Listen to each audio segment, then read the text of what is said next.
আসসালামু আলাইকুম, welcome to ফিজেস kitchen. আজকে সাবুদানা এবং কিছু ফলমূল দিয়ে খুবই মজার একটা রিফ্রেশিং ড্রিঙ্কস বা ডেজার্ট আইটেম আপনাদের সঙ্গে শেয়ার করব। এখন যেহেতু গরমকাল এবং রমজান মাস একসঙ্গেই পড়েছে, তো সেক্ষেত্রে সারাদিন রোজা রাখার পরে আমার মনে হয় ইফতারিতে এরকম একটা ঠান্ডা ঠান্ডা ডেজার্ট শরীরের জন্য খুবই প্রয়োজন। তো চলুন আমরা এই পুরো রেসিপিটা দেখে নিই। এই রেসিপিটার জন্য প্রথমেই আমি চুলাতে ফ্রাই প্যান বসিয়ে পানি দিয়েছি আর পানিটা আমি গরম করে নিয়েছি। এবার এই গরম পানির মধ্যে আমি দিয়ে দিচ্ছি সাবুদানাটা আমি 4 থেকে 5 মিনিটের মতো ফুটিয়ে নেব। তো 4-5 মিনিট পর দেখবেন যে এরকম একটা পর্যায়ে সাবুদানা চলে আসছে। সেই টাইমে এটা চুলা থেকে নামিয়ে আমি ছেঁকে নেব আর ঠান্ডা পানি দিয়ে এই সাবুদানাটা ধুয়ে নিতে হবে। এই ক্ষেত্রে কী হয়, সাবুদানার যে আঠালো ভাবটা থাকে সেইটা আর থাকে না। তো এবার পরবর্তী ধাপে যাচ্ছি। চুলাতে আমি ফ্রাই প্যান আবারও বসিয়ে দিলাম আর এখানে দুধ দিয়ে দিচ্ছি। আমি প্রায় হাফ কেজির মতো দুধ আমি দিয়ে দিলাম, লিকুইড গরুর দুধটা।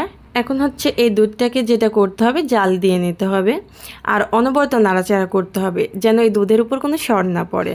তো নাড়াচাড়া করতে করতে এই পর্যায়ে আমি এখানে চিনিটা দিয়ে দেবো। চিনিটা সম্পূর্ণ আপনাদের টেস্ট অনুযায়ী দেবেন, যে যেমন মিষ্টি খেতে পছন্দ করেন তেমনটাই দেবেন। এই পর্যায়ে আবারও একটু নেড়ে চেড়ে দুধের সঙ্গে চিনিটা মিশিয়ে নেব আর দুধটা আমরা 2-3টা বলক উঠিয়ে নেব জাস্ট। এর বেশি জাল দেওয়ার কোনো প্রয়োজন নেই। তো দুধটা 2-3টা বলক উঠে গেলে এর মাঝখানে যে সাবুদানাটা রেডি করে রেখেছিলাম সেইটা দিয়ে দিব। এই পর্যায়ে আবারও একটু নাড়াচাড়া করে দুধের সঙ্গে সাবুদানাটা মিশিয়ে নিতে হবে। আর এখন বেশি জাল করব না, জাস্ট একটা বলক উঠিয়ে নামিয়ে নেব চুলা থেকে। আর আবারও বলছি, অনবরত নাড়াচাড়া করতে হবে, না হলে সর পড়ে যাবে, আবার সাবুদানাটা জমাট বেঁধে যেতে পারে। সেই জন্য অনবরত নাড়াচাড়া করতে হবে যতক্ষণ চুলাতে এইটা থাকে ততক্ষণ। তো দেখুন সাবুদানাটা কিন্তু আমার রেডি। আমি এর থেকে বেশি ঘন করব না, তাহলে নামানোর পরে আরও বেশি ঘন হয়ে যাবে। এখনই আমি নামিয়ে নেব চুলা থেকে। এখন একটা মিক্সিং বলের মধ্যে সাবুদানাটা আমি নিয়ে নিচ্ছি। বেশ খানিকটা সময় এইভাবেই রেখে দেব যতক্ষণ না ঠান্ডা হয়। তো এইটা যখন ঠান্ডা হয়ে আসবে, নর্মাল তাপমাত্রায় চলে আসবে, তখন এর মধ্যে আমি যে ফলমূলগুলো কেটে রেখেছিলাম বেশ কয়েক ধরনের, সেই ফলমূলগুলো এটার মধ্যে দিয়ে দেব।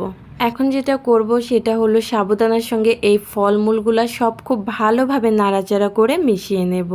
ব্যাস রেডি হয়ে গেল আমাদের সাবুদানার শরবত বা ডেজার্ট, যেটাই বলি না কেন। আপনারা চাইলে এটা তৈরি করার সঙ্গে সঙ্গেও খেতে পারেন, তবে আমার পার্সোনালি মনে হয় যে এটা তৈরি করে বেশ খানিকটা সময়ের জন্য যদি ফ্রিজে রেখে দিই তাহলে ঠান্ডা ঠান্ডা খেতে বেশি ভালো লাগবে। আর এখন যেহেতু গরম এবং রোজা একসঙ্গে পড়ে গেছে, তো আপনারা কিন্তু এটা ইফতারের আগে তৈরি করে ফ্রিজে রেখে ইফতারের পরে খেতে পারেন। আমার মনে হয় এটা স্বাস্থ্যের জন্য ভীষণ উপকারী হবে। আজকের এই ডেজার্ট আইটেমটা আপনাদের কাছে ভালো লেগে থাকলে আমার চ্যানেলটা সাবস্ক্রাইব করে সাথেই থাকবেন। সবাই অনেক বেশি ভালো থাকবেন। আল্লাহ হাফিজ। আসসালামু আলাইকুম everyone, welcome back to my cooking channel ফিজেস kitchen.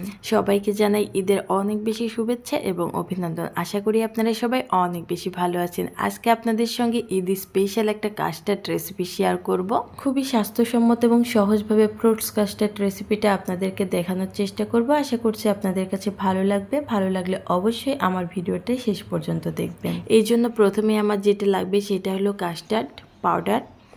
তো পাউডারটা আমরা কতটা দুধ ব্যবহার করব তার উপর নির্ভর করে দেব। এখানে আমি হাফ কেজি দুধ ব্যবহার করছি, তো সেই জন্য আমি 2 টেবিল চামচ কাস্টার্ড পাউডার দিয়েছি। এখন আমি যেটা করব, কিছুটা পরিমাণ দুধ দিয়ে পাউডারটা গুলিয়ে নেব। এক্ষেত্রে আপনারা পানিও ব্যবহার করতে পারেন, এতে কোনো সমস্যা নেই। এবার চুলাতে আমি হাফ কেজি দুধ বসিয়ে দিয়েছি। দুধটা আমি খুব ভালোভাবে জাল করে নেব, বেশ কয়েকটা বলক উঠিয়ে নেব, তবে ঘন করে নেব না। তো বেশ কয়েকটা বলক উঠে গেলে আমি যে কাস্টার্ড পাউডারটা গুলিয়ে রেখেছিলাম সেই কাস্টার্ড পাউডারটা এখানে ঢেলে দেব। আর ঢেলে দিয়ে একদম অপেক্ষা করা যাবে না, ঢেলে দিয়ে অনবরত নাড়াচাড়া করে দুধের সঙ্গে কাস্টার্ড পাউডারের ব্যাটারটা খুব ভালোভাবে মিশিয়ে নিতে হবে। আর মিশাতে যদি আপনারা দেরি করেন সেক্ষেত্রে কিন্তু এইটা জমে যাবে, ভালোভাবে মিশতে চাইবে না, দলা বেঁধে থাকবে। তো কাস্টার্ডটা আমি দিয়ে দিচ্ছি, দিয়ে খুব ভালোভাবে অনবরত নাড়াচাড়া করে মিশিয়ে নিচ্ছি। এই পর্যায়ে চুলার আঁচটা মিডিয়ামে রেখে আমি বেশ কয়েক মিনিট এটা জাল করব। জাল করতে করতে এইটা এক পর্যায়ে দেখবেন যে এরকম ঘনত্ব আসছে। একদম বেশি ঘন করে চুলা থেকে আমি নামাবো না, কারণ এইটা চুলা থেকে নামানোর পরে আমাকে বেশ খানিকটা সময় বাইরে রেখে ঠান্ডা করতে হবে এবং বাকি প্রসেসগুলো শেষ করার পরে এটা আবার ফ্রিজে রেখে ঠান্ডা করতে হবে। তো এটা যখন আমরা খাবো তো সেই টাইমে এটা কিন্তু অনেক বেশি ঘন হয়ে যাবে। সেক্ষেত্রে আমাদেরকে এটা প্রথমে ওইটা মাথায় রেখে তৈরি করে নিতে হবে যে এটা ফ্রিজ থেকে বের করে পরিবেশনের সময় কতটা ঘনত্ব হতে পারে, সেটা মাথায় রেখে এইটা আমাদের জাল দিয়ে নিতে হবে। আর কাস্টার্ড পাউডার এমনিতেও ঠান্ডা হবার পরে অনেক বেশি ঘন হয়ে যায়, সেক্ষেত্রে এটা খেতে ভালো লাগবে না। তো বন্ধুরা, আপনারা দেখেই নিশ্চয়ই বুঝতে পারছেন যে এর ঘনত্বটা আমি কেমন রেখেছি। এবার এইটা আমি ঠান্ডা হবার জন্য বেশ খানিকটা সময় ফ্যানের নিচে রেখে দেব। এইটা যখন নর্মাল তাপমাত্রায় চলে আসবে সেই সময় এর মধ্যে আমি ফ্রুটসগুলো অ্যাড করব।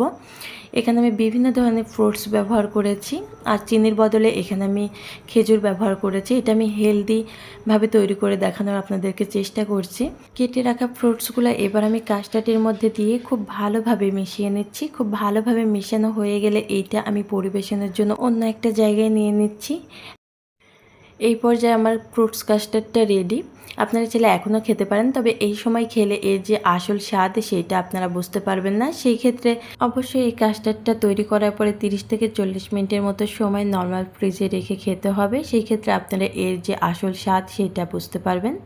আমার আজকের রেসিপিটা ভালো লাগলে অবশ্যই লাইক কমেন্ট করবেন। সবাই অনেক বেশি ভালো থাকবেন। আল্লাহ হাফিজ। আসসালামু আলাইকুম। ফিজেস কিচেন চ্যানেলে আপনাদের সবাইকে স্বাগতম জানাই শরবতে মহব্বত এই রেসিপিটা দেখার জন্য। এটা ইন্ডিয়ার খুব ট্রেন্ডে একটা স্ট্রিট শরবত, শরবতে মহব্বত। এখন বাংলাদেশের রাস্তার ধারগুলোতে সচরাচর খুব বেশি দেখা যায় এই শরবতে মহব্বত। এর জনপ্রিয়তা অনেক বেশি, কারণ এইটা খেলে শরীর মন প্রাণ সবকিছু ঠান্ডা হয়ে যায়, আর এটা অসম্ভব মজাদার হয়ে থাকে। তো চলুন মহব্বতে ভরপুর মন প্রাণ ঠান্ডা করা এই শরবতের প্রস্তুত প্রণালীটা একবার দেখে নিই। এর জন্য প্রথমেই যেটা আমাদের লাগে সেটা হলো দুধ। একটা বড় মিক্সিং বোল নিয়েছি, আর সেখানে আমি দুধ দিয়ে দিচ্ছি। দুধটা আমি আগে থেকে জাল দিয়ে ঠান্ডা করে নিয়েছি, আর দিয়ে দিচ্ছি রুয়াবজা। এখানে এক্সট্রা কোনো চিনি আমি ব্যবহার করব না, তো সেই ক্ষেত্রে একটু বেশি রুয়াবজার পরিমাণটা আমি বাড়িয়ে দিচ্ছি। রুয়াবজা দেওয়ার পরে দুধের সঙ্গে একটু নাড়াচাড়া করলে দেখবেন যে এক পর্যায়ে দুধের কালারটা এত সুন্দর আসছে, মানে দেখেই মনে হয় যে এখনই খেয়ে ফেলি। তো এখনো তো শরবতটা পুরোটা হয়নি, খাওয়া যাবে না। তো দেখুন কি সুন্দর একটা কালার, মাশাআল্লাহ। তো একটু নাড়াচাড়া করে রুয়াবজাটা খুব ভালোভাবে মিশিয়ে নিলাম। এইবার এখানে যে উপকরণটা আমাদের না দিলেই না আমাদের লাগবে মাস্ট, সেটা হলো তরমুজ। তরমুজটা আমি ছোট ছোট টুকরো করে কেটে নিয়েছি, যতটা পারেন ছোট করে কেটে নেওয়ার চেষ্টা করবেন। এবার রুয়াবজা মিশানো দুধের মধ্যে তরমুজের টুকরোগুলো আমি ঢেলে দিয়ে দিচ্ছি। এই পর্যায়ে দুধটার সঙ্গে একটু নাড়াচাড়া করে তরমুজটা মিশিয়ে নিতে হবে। আসলে এই মিশানোর ব্যাপারটা কিন্তু খুব ভালো লাগে, বিশেষ করে রমজান মাসে তো খুবই ভালো লাগে শরবত তৈরির ক্ষেত্রে বা এগুলা, যেটা কিন্তু অন্য টাইমে অতটা মজার লাগে না বা ভালো লাগে না। এবার ছোট ছোট আমি বরফের কিছু টুকরো দিয়ে দিচ্ছি এই শরবতের মধ্যে, দিয়ে আবার একটু নাড়াচাড়া করে নিলাম। ব্যাস রেডি আমাদের মহব্বতের শরবত। সারাদিন রোজা রাখার পরে ইফতারে এরকম একটা মহব্বতের শরবত যদি থাকে, আমার কাছে মনে হয় যে আর কিছুই লাগে না। এটা খাবার পরে একদম মন প্রাণ কলিজা সহ ঠান্ডা হয়ে যায়। জানি না আপনাদের কেমন লাগে, আপনারা হয়তো অনেকে খেয়েছেন এটা। যারা খেয়েছেন তারা হয়তো এই শরবত সম্পর্কে জানেন, বাট যারা খাননি তারা অবশ্যই বাসাতে এটা একবার ট্রাই করবেন। আলহামদুলিল্লাহ, এটা এত মজার। যেহেতু এটা মহব্বতের শরবত, সেক্ষেত্রে আমার মনে হয় যে রমজান মাসে পরিবারের সবাইকে একবার এই শরবত তৈরি করে খাওয়ানো উচিত।